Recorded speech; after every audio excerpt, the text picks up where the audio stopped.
Shalom, selamat pagi keluarga damai. Kita bersyukur kalau selama 1 minggu ini Tuhan telah menyertai setiap kita. Dan pada pagi hari ini kita kembali diberikan kesempatan untuk sejenak mendengarkan sebagian dari firman Tuhan. Karena itu saya mau mengajak setiap kita untuk mempersiapkan hati kita. Dan kita mau angkat satu pujian ini.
Yesuslah hidupku, kemuliaanku. Dikau yang bangkit maha mulia, Dikaulah abadi, jaya dan megah.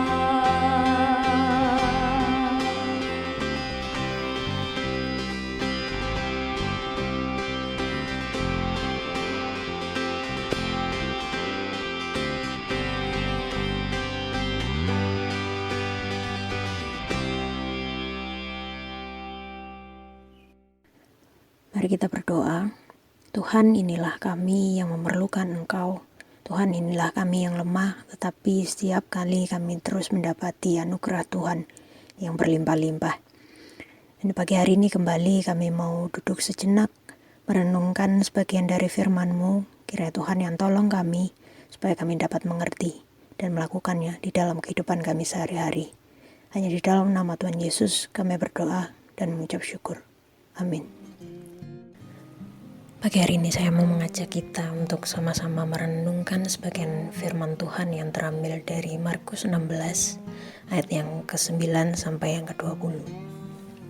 Setelah Yesus bangkit pagi-pagi pada hari pertama minggu itu, Ia mula-mula menampakkan dirinya kepada Maria Magdalena. Daripadanya Yesus pernah mengusir 7 setan. Lalu perempuan itu pergi memberitahukannya kepada mereka yang selalu mengiringi Yesus dan yang pada waktu itu sedang berkabung dan menangis. Tetapi ketika mereka mendengar bahwa Yesus hidup dan telah dilihat olehnya, mereka tidak percaya. Sesudah itu Ia menampakkan diri dalam rupa yang lain kepada 2 orang dari mereka ketika keduanya di dalam perjalanan keluar kota. Lalu kembalilah mereka dan memberitahukannya kepada teman-teman yang lain, tetapi kepada mereka pun teman-teman itu tidak percaya. Akhirnya Ia menampakkan diri kepada ke-11 orang itu ketika mereka sedang makan, dan Ia mencela ketidakpercayaan dan kedegilan hati mereka, oleh karena mereka tidak percaya kepada orang-orang yang telah melihat Dia sesudah kebangkitannya. Lalu Ia berkata kepada mereka, "Pergilah ke seluruh dunia, beritakanlah Injil kepada segala makhluk. Siapa yang percaya dan dibaptis akan diselamatkan, tetapi siapa yang tidak percaya akan dihukum. Tanda-tanda ini akan menyertai orang-orang yang percaya. Mereka akan mengusir setan-setan demi namaku. Mereka akan berbicara di dalam bahasa-bahasa yang baru bagi mereka. Mereka akan memegang ular, dan sekalipun mereka minum racun maut, mereka tidak akan mendapat celaka. Mereka akan meletakkan tangannya atas orang sakit, dan orang itu akan sembuh. Sesudah Yesus berbicara demikian kepada mereka, terangkatlah ia ke surga, lalu duduk di sebelah kanan Allah. Mereka pun pergilah memberitakan Injil ke segala penjuru, dan Tuhan turut bekerja dan meneguhkan firman itu dengan tanda-tanda yang menyertainya. Perenungan kita pada pagi hari ini saya beri judul I Believe, Help My Unbelief. Aku percaya, tolonglah aku yang tidak percaya. Sedikit cerita, Bapak Ibu Saudara, butuh waktu yang lama bagi saya untuk mengerti kemudian menyadari hingga berlari keluar ruangan ketika gempa terjadi. Ya setidaknya semua hal ini ketika saya sadar kemudian saya mau lari, setidaknya semua hal ini terjadi dalam waktu kurang lebih 5 detik ketika gempa itu terjadi di Malang, Sabtu 10 April jam 2 siang.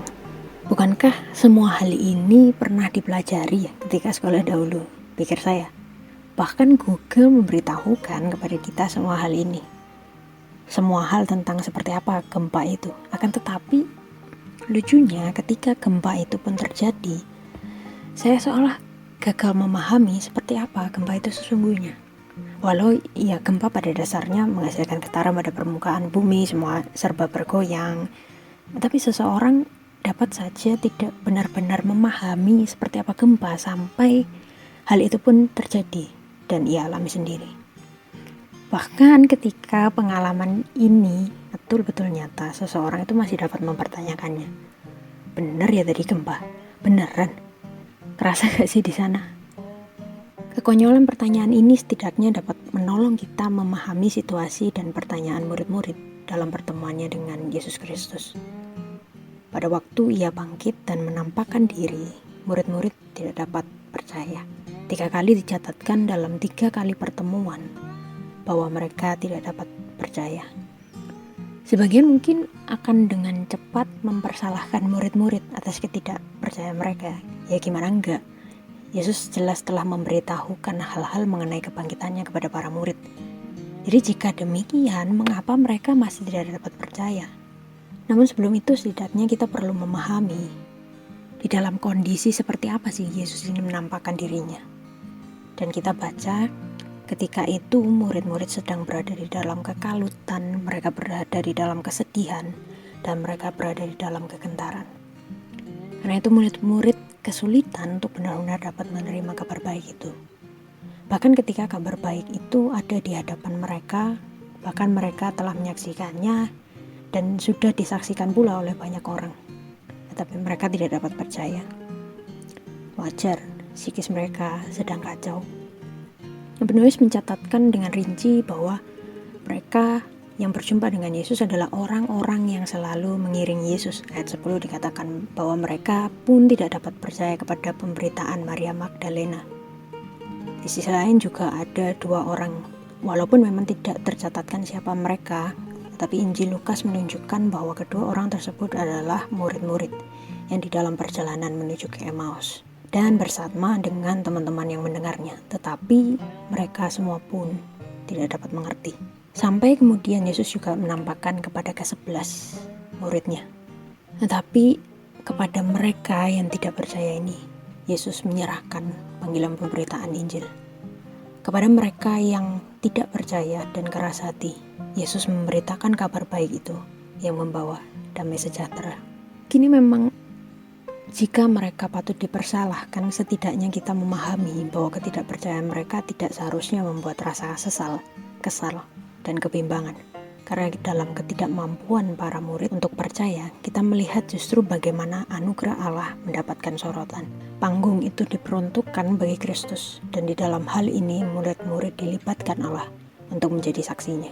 Setidaknya kita mungkin ingat ketika Yesus bertemu dengan Petrus. Ya, kala itu situasinya adalah Petrus sudah menyangkali Yesus, dan ketika ia menyadari kesalahannya, tetapi Yesus datang untuk menunjukkan kasihnya dan justru memanggil Petrus untuk menjadi muridnya. Petrus dipanggil untuk membawa Injil, yaitu kabar baik di mana pribadi itu telah menang atas maut, dan demikian jugalah ia dimenangkan atas kematian kekal.